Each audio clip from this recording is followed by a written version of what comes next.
Just 2 weeks ago, in the midst of a terrible tragedy on the Potomac, we saw again the spirit of American heroism at its finest.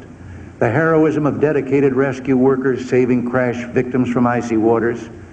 And we saw the heroism of one of our young government employees, Lenny Skutnik, who, when he saw a woman lose her grip on the helicopter line, dived into the water and dragged her to safety.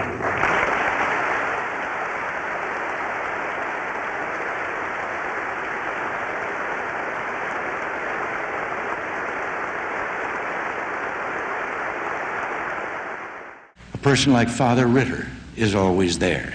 His Covenant House programs in New York and Houston provide shelter and help to thousands of frightened and abused children each year.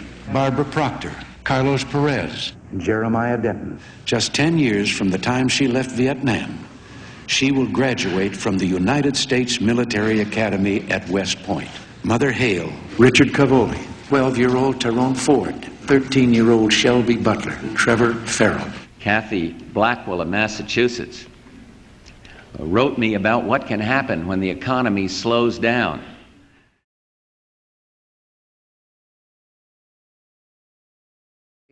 Well, I want you to listen to parts of a letter written by James Markwell.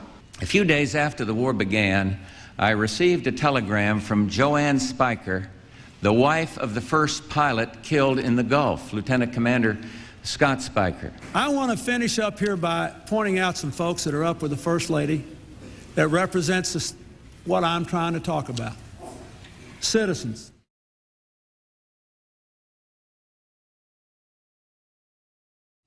Cindy Perry teaches second graders to read in AmeriCorps in rural Kentucky. Stephen Bishop is the police chief of Kansas City. Jack Lucas from Hattiesburg, Mississippi. Corporal Gregory DePestri.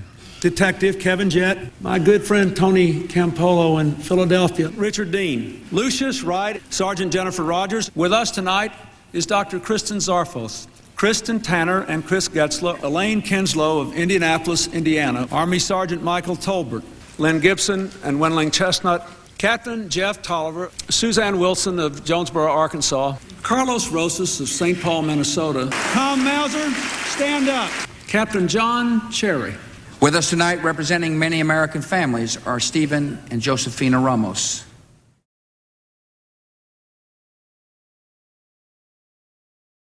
Flight Attendant Hermes Mutardere and Christina Jones. We honor freedom's defenders and our military families, represented here this evening by Sergeant Norwood's mom and dad, Janet and Bill Norwood.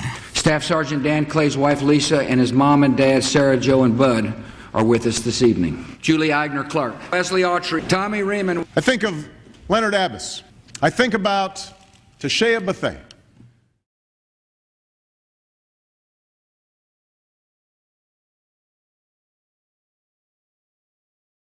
One man from Illinois lost his coverage in the middle of chemotherapy. Another woman from Texas was about to get a double mastectomy. Talk to the window manufacturer in Philadelphia. Talk to the single teacher raising 2 kids who was told by her principal in the last week of school that because of the Recovery Act, she wouldn't be laid off after all.